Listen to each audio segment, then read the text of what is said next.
ఇప్పుడు సరే మర్చిపోండి. ఇప్పుడు మహబూబాద్ మాజీ ఎంపీ గారు మాలోత్ కవిత గారిని మాట్లాడాల్సిందో కోరుతున్నాం. జై తెలంగాణ, జై తెలంగాణ. కేసీఆర్ గారి నాయకత్వం, కేసీఆర్ గారి నాయకత్వం. ఇవాళ రిటైర్డ్ ఉద్యోగస్తులు మరియు ఉద్యోగస్తులు నిరుద్యోగులందరి తరపున కూడా ఏదైతే ఇవాళ ధర్నా కార్యక్రమం నిర్వహిస్తున్నామో దీనికి ప్రధాన కారకులు అన్న రాకేష్ రెడ్డి గారికి, మా యాళ్ళ మురళీధర్ గారికి మనస్ఫూర్తిగా ధన్యవాదాలు తెలియపరుస్తా ఉన్నా. ఎందుకంటే 2 రోజుల క్రితం నుంచే రాకేష్ అన్న తెలంగాణ భవన్లో కూడా కలిసినప్పుడు ఏం చెప్పిండంటే, అక్క మరి మనం ఉద్యమ పార్టీ పొద్దున్న లేస్తే ప్రజల పక్షాన అందరి పక్షాన కొట్లాడుతూ ఉంటాం, మరి వాళ్ళ రాష్ట్ర వ్యాప్తంగా ప్రభుత్వానికి వెన్నెముక్క లాంటి ఉద్యోగస్తులు, రిటైర్డ్ ఉద్యోగస్తులు, అటువంటి వాళ్ళకే వాళ్ళ డిఏలు ఇవ్వకుండా ఇంత అవస్థ పెడుతున్నప్పుడు మనం దీన్ని ఖచ్చితంగా వాళ్ళ పక్షాన నిలబడాలి అన్నప్పుడు మీరు ఒక డేట్ ఫిక్స్ చేయండి అన్న. అందరం కలిసి మాజీ శాసనసభ్యులు గారు కానైనా నేనైనా అందరం కలిసి మా దగ్గర కూడా గతంలో ఎప్పటి నుంచో కూడా రిటైర్డ్ ఉద్యోగస్తులు అందరూ కూడా బీఆర్ఎస్ పక్షాన కేసీఆర్ పక్షాన ఉద్యమం టైంలో తెలంగాణ రావడానికి ఉద్యోగస్తుల యొక్క పాత్ర ప్రధానంగా ఉంది. అటువంటి వాళ్ళ కోసం ఖచ్చితంగా మనం ఒకరోజు ధర్నా నిర్వహించి ఈ కాంగ్రెస్ ప్రభుత్వం యొక్క కళ్ళు తెరిపించాల్సిన అవసరం అన్న తర్వాత ఇవాటి కార్యక్రమం నిర్వహించిన విధంగా అంటే మనం పెట్టుకున్న రాకేష్ రెడ్డి గారికి మనం ఇక్కడ అన్ని కార్యక్రమం చేసినందుకు కూడా మనస్ఫూర్తిగా అభినందిస్తున్నా. ఇందులో పాల్గొన్న పెద్దలు సంక బద్రీనారాయణ గారు, మహేందర్ గారు, ఈశ్వర్ గారు, ప్రభాకర్ రావు గారు, మరి గోవర్ధన్ అన్న, ఇంకా మిగతా మా సభ్యులు వివేక్ గారు, మరి మా మాజీ శాసనసభ్యులు శంకర్ నాయక్ గారు, రాకేష్ రెడ్డి గారు, మరి ప్రధానంగా కూడా ఇవాళ చాలా పెళ్లిళ్ళు ఉండే హడావుళ్ళు ఉన్నా కూడా ఇక్కడ ఇచ్చేసిన మా తమ్ముళ్ళు సోదరులు అందరికీ కూడా మనస్ఫూర్తిగా నమస్కారం తెలియపరుస్తా ఉన్నా.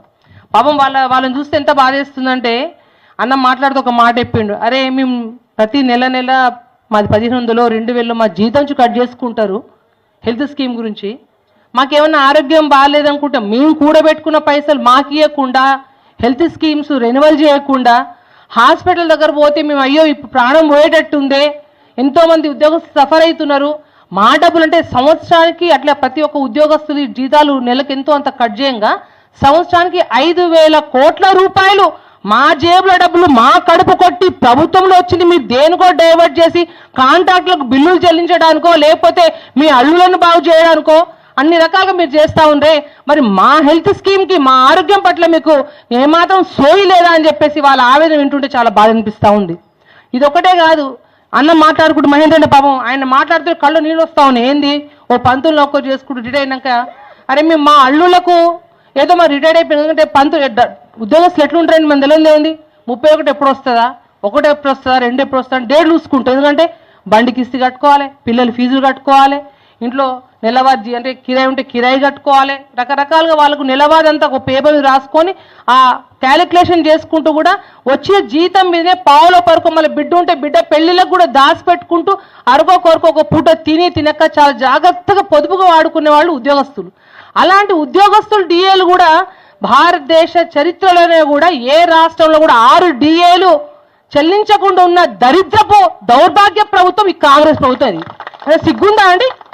మీరు ఇచ్చే 420 గ్యారంటీలు హామీలలో భాగమే ఈ ఉద్యోగస్తులందరి యొక్క డిఏలు పెంచుతాం, పిఆర్సీలు సవరిస్తాము,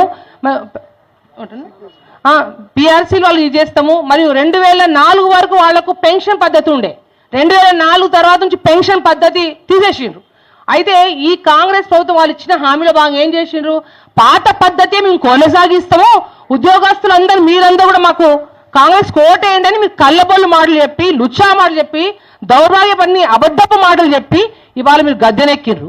కానీ భువనగిరిలో మొన్న ఈ రిటైర్డ్ ఉద్యోగస్తులు అందరు ఉద్యోగస్తులు ఒక మీటింగ్ పెట్టుకున్నప్పుడు ఒకటే చెప్పిండ్రు, బీఆర్ఎస్ ప్రభుత్వం ఓడిపోయింది ఎన్ని శాతం ఓట్లతో అండి, 1.5% ఓడిపోయింది, అది మా ఉద్యోగస్తుల వల్లనే ఓడిపోయింది, మేము చాలా పశ్చాత్తాపడుతున్నాం, చాలా బాధపడుతున్నాం, మాకు కూడా చాలా కళ్ళు తెరిపించిండు ఆ భగవంతుడు, రానున్న రోజుల్లో దేవుళ్ళ లాంటి కేసీఆర్ ఓట్టుకున్నాము అని వాళ్ళు లెంపలేసుకునే పరిస్థితి ఈ విధంగా ఏర్పడ్డదంటే నిజంగా సిగ్గుమాల ప్రభుత్వం, దౌర్భాగ్య ప్రభుత్వము. మీరు ఇచ్చిన హామీలు ఇటు జనాలను మోసం చేస్తారు, రైతులు మోసం చేస్తారు, ఇక నిరుద్యోగులతో గోస. మాకెంత దురదృష్టకరం అంటే నిన్న మా మానుకోట నడిపోటున్న కూడా పాపం పాలిటెక్నిక్ విద్యార్థులు స్వతహాగా వాళ్ళ తాపత్రయంకో వాళ్ళ తపనకో వాళ్ళ హక్కులకో ఆ జీవోని రద్దు చేయండి, పాలిటెక్నిక్ విద్యార్థులు నాశనమైపోతున్నారని చెప్పి దాన్ని కొట్లాడితే కూడా నిజంగా పోలీసు అధికారులు కూడా ఎంత దారుణం అండి. మీకు కేసీఆర్ ఉన్నప్పుడు ఫ్రెండ్లీ పోలీస్ అని మీరు జీవనంలో తిరుగుతుంటే ఇన్నోవాలు ఇచ్చి బ్రహ్మాండంగా కుయ్యి అని మీకు క్యాబినెట్ మినిస్టర్లు తిరిగినట్టు మేము తిరిగే పరిస్థితి కేసీఆర్ కల్పిస్తే మా గిరిజన బిడ్డలు మా పాలిటెక్నిక్ విద్యార్థుల యొక్క మెడల్ పీస్కి వాళ్ళని ఎక్కడిదక్కడ కొట్టే పరిస్థితి వచ్చిందంటే ఇంతకంటే సిగ్గుచేట ఏమని చెప్పండి.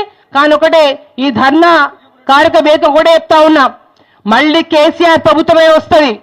ఏ అధికారులు అయితే బీఆర్ఎస్ పార్టీ కార్యకర్తలు ముట్టుకున్నా, విద్యార్థులు ముట్టుకున్నా బిడ్డ మేమైతే అసలు కాంప్రమైజ్ అయ్యేదే లేదు. మేము ఆ కేటీఆర్ గారు కేసీఆర్తో మేము ఒకటే చెప్తాం, ఏ బుక్కులు కాదు ఎవరి బుక్లో రాసుకుంటాం. ఎవరైతే మా ఇబ్బంది పెట్టిన వాళ్ళని ఖచ్చితంగా బాధ్యత వాళ్ళకి అంతకంత అప్పచెప్పే బాధ్యత బీఆర్ఎస్ పార్టీ తీసుకుంటుంది. మానుకోట ఎంఆర్ఓ నడిబొట్టుని మీకు చెప్తా ఉన్నాం మేము. మీరు ఉద్యోగస్తులు మీకు అసలు ఎంత మంచి కేసీఆర్ ఉన్నప్పుడు పాలన బ్రహ్మాండంగా అవుతుండే.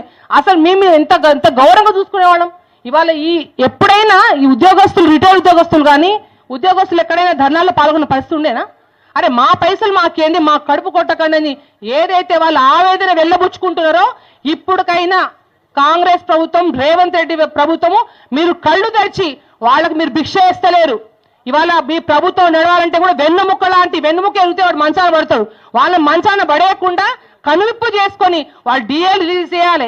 హెల్త్ స్కీమ్ పాత పద్ధతుల్లో దాన్ని రెన్యువల్ చేసి వాళ్ళకు భద్రత, ఉద్యోగులకు వస్తువులకు వాళ్ళ ఆరోగ్య భద్రత కూడా కల్పించాల్సిన బాధ్యత ఉందని డిమాండ్ చేస్తూ రానున్న రోజుల్లో ఇంకా ఉద్రిక్తంగా చేసి ప్రతి ఒక్క ఉద్యోగస్తుడు వెంట, నిరుద్యోగస్తుల వెంట, యువతుల వెంబట ఈ బీఆర్ఎస్ పార్టీ ఉండి ఖచ్చితంగా పోరాటం చేస్తామని చెప్పి సభాముఖంగా మీకు తెలియజేస్తా ఉన్నాం.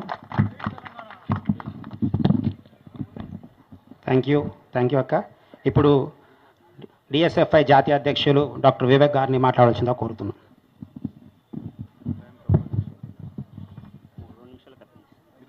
రెండు నిమిషాలు.